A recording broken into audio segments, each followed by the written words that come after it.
వార్తలకు తిరిగి స్వాగతం. అన్ని దానాల్లో అన్నదానం గొప్పదని అంటారు. అన్నదానం చేసేందుకు స్థితిమంతులు ధనవంతులు కావాల్సిన అవసరం లేదు. రెక్కాడితే డొక్కాడని వారు కూడా పేదల ఆకలి తీర్చవచ్చు. అందుకు కావాల్సింది సంకల్పమే అంటున్నారు హైదరాబాద్ టోలీ చౌకీలోని రొట్టెల దుకాణం యజమాని మహమ్మద్ ఇక్బాల్. గత 4 ఏళ్లుగా ఆకలితో ఉన్న వారికి ఉచితంగా రొట్టెలు, అరటిపండు పంచుతున్నారు. ఆకలితో ఉన్న వారికి కడుపు నింపుతున్నాడు. మహమ్మద్ ఇక్బాల్పై దూరదర్శన్ యాదగిరి ప్రత్యేక కథనం.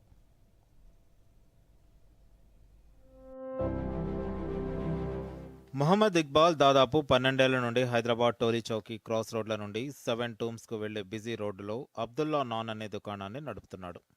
క్రమేణా అతని వ్యాపారం వృద్ధి చెందింది. కరోనా సమయంలో ఉపాధి లేక అతని దుకాణం వెలుపల పేదలు పెద్ద సంఖ్యలో గుమ్మిగూడేవారు. వారి కళ్లల్లో ఆకలిని గమనించాడు ఇక్బాల్. వారి కడుపు నింపాలని భావించాడు. వారిని తన తోటి వారిగా భావించాడు. తాను చేసే రొట్టెల్లో కొన్ని రొట్టెలను వారికి గౌరవప్రదంగా రోజు ఇవ్వాలని నిర్ణయించుకున్నాడు. ఇందుకుగాను రొట్టెలను విడిగా ఒక చోట పెట్టి అక్కడ ఉచితంగా పంపిణీకి రొట్టెలు అని గోడ మీద రాయించాడు. రొట్టెలతో పాటు అరటిపండ్లు కొని రెండింటినీ పంపిణీ చేయడం మొదలుపెట్టాడు. ఇది తనకు భగవంతుడు ఇచ్చిన అవకాశమని ఇక్బాల్ భావించాడు. ఇలా 4 ఏళ్లుగా ఉచితంగా నాన్ అరటిపండ్లు పంపిణీ చేస్తూ ఇక్బాల్ పేదల ఆకలిని తీరుస్తున్నాడు. మహమ్మద్ ఇక్బాల్ దూరదర్శన్తో మాట్లాడుతూ గత 4 సంవత్సరాలుగా ప్రతిరోజు ఉదయం 6 గంటల నుండి రాత్రి 10 గంటల వరకు ఆకలితో ఉన్న వారికి ఉచితంగా రొట్టెలను అందజేస్తున్నానని తెలిపారు. ప్రతిరోజు 70 నుండి 80 మంది వరకు రొట్టెలు తీసుకోవడానికి వస్తున్నారని చెప్పారు. రొట్టెలు తీసుకునే వారిలో డ్రైవర్లు, నైట్ వాచ్మ్యాన్లు, బాటసారులు ఉంటారన్నారు. ఆకలితో ఉన్న వారికి డబ్బులు బదులు రొట్టెలు పంపిణీ చేస్తున్నట్లు వెల్లడించారు.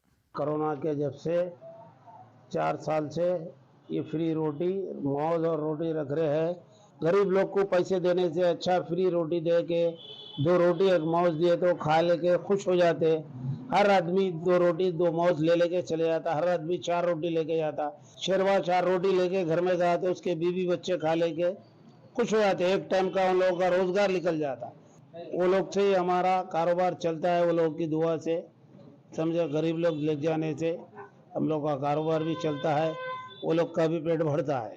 టోలీ చౌకీ నివాసి కాజా పాషా మాట్లాడుతూ గత 4 ఏళ్లుగా తాను ఇక్కడ బ్రెడ్ తీసుకుంటున్నట్టు తెలిపారు. ఏ సమయంలో వచ్చినా రొట్టెలు దొరుకుతాయని చెప్పారు. भाई नान की रोटी जब से दुकान के लिए जब से लेके जाता हूँ, तुम्हें ऐसा कोई रोक टोक नहीं है, कभी भी आके ले जा सकते हो दुकान खुल पे। गरीबों के ऐसे बोल के डाल के रखे हुए, कोई भी नहीं रोकते, नहीं किसी को भी। ఉత్తరప్రదేశ్ నుంచి జీవనోపాధి కోసం హైదరాబాద్ వచ్చిన నాగేంద్ర కుమార్ గుప్తా రోడ్డు కటింగ్ పనులు చేస్తూ ఉంటాడు. ప్రతిరోజు తాను తన మిత్రులు ఇక్బాల్ దుకాణానికి వచ్చి రొట్టెలు తీసుకుంటున్నట్లు తెలిపారు. मैं रोड के काम करने वाला हूँ।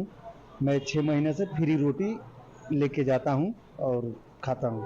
మనసుంటే మార్గం ఉంటుంది. అందుకు ఉదాహరణే మహమ్మద్ ఇక్బాల్ అని చెప్పవచ్చు.